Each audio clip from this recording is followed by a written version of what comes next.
Buongiorno.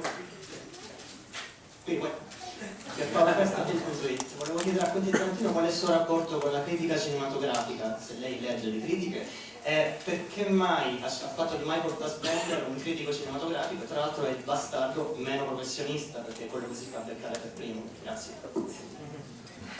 Yeah. Yeah, well, the thing about, there's actually quite a few critics that I know, and I'm friends with. One critic is one of my best friends. I love film critics, as ones I don't love. I mean, I love film critics and I love the profession of film criticism. I mean, basically, if I wasn't doing this, I'd be a film critic. And I even write film criticism myself, and let them publish just for my own edification. And maybe one day I'll put a book when I get enough of them done.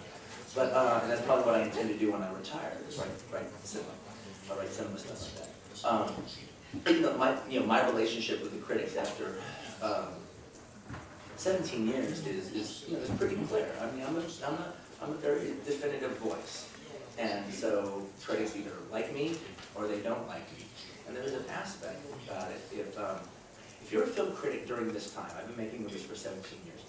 If you're a film critic during this time, then actually how you feel about me is going to kind of define me. Because you can't ignore me. I'm here, and if you like me, then you'll be one of the ones that like me, and that becomes part of your aesthetic, and that becomes part of your thing. If you don't like me, then you're defined by that. You know, that's he doesn't like Tarantino, and that tells you what his aesthetic is coming from. I just can't be ignored. Now, having said that, though, so I expect some really good reviews in some cases, and I always know I'm going to get some bad reviews in some places. And I read them all, because I always find it interesting. I found food for thought.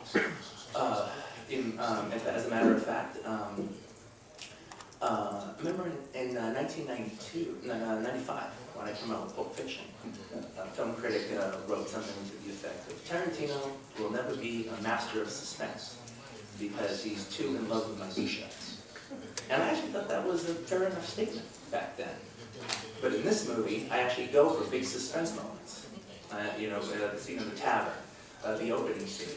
And so, I did have that guy in mind when I was thinking about that, that was actually a fair criticism. Okay, so if I am going to go for suspense, how do I do it? So it made me work out my own method on it. But I'm a big fan of film criticism. I just think it's really sad how all the good critics are losing the newspapers and it's all moving over to the internet. Because I don't really like reading film criticism on the internet. I like it in magazines and newspapers, holding it in my hand because I like that.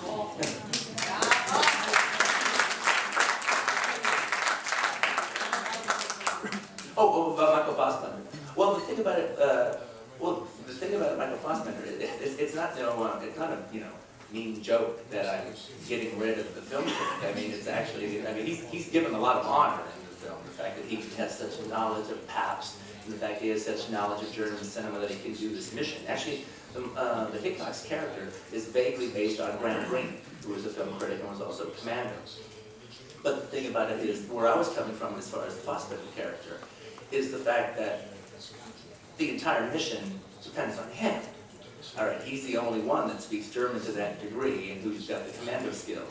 He's got the commando skills, he's got the language, and he's got the knowledge of cinema. So without him, there's no mission. And then he gets killed. So there's no mission. So what do we do now? So like the idea, I always thought about it, and I relate it to the Guns of the Navarone. It's like, David Niven is the demolition guy. And without him, they don't blow up the Guns of the Navarone. And they go through all the movie, and they get to the firefight. David Niven gets shot, Denver gets shot. Then they finally get to the island, and it's just straight up on a hard piece of rock. A storm is going on like you've never seen, and they're climbing it with their hands. And at any moment, David Niven could fall off that mountain and never get to the gun, and there's no movie. Go home, Frederick Beck. No movie. So that was my way of bringing real life, fucking with the genre. Because in those movies, the guy that they need never dies. Well, that's what was so fun.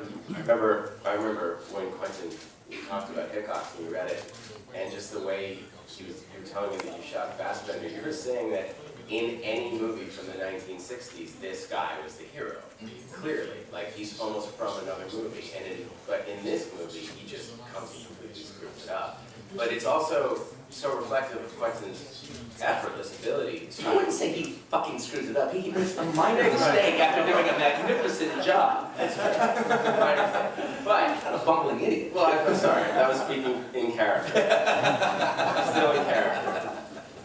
But it's one of the ways that shows how Quentin really effortlessly weaves together all these characters with the language of cinema. It's one of the beautiful things in the script is that it is Hickox going to meet a movie star, and then they go into the tavern, but then the Germans are playing the game with Winnetou, and then it ties together with King Kong, which ties into the genocide of all the slaves coming to America. But then there's the Apaches, and there's that genocide. He just effortlessly sort of weaves everything together, almost like celluloid to a projector. A questo punto vorrei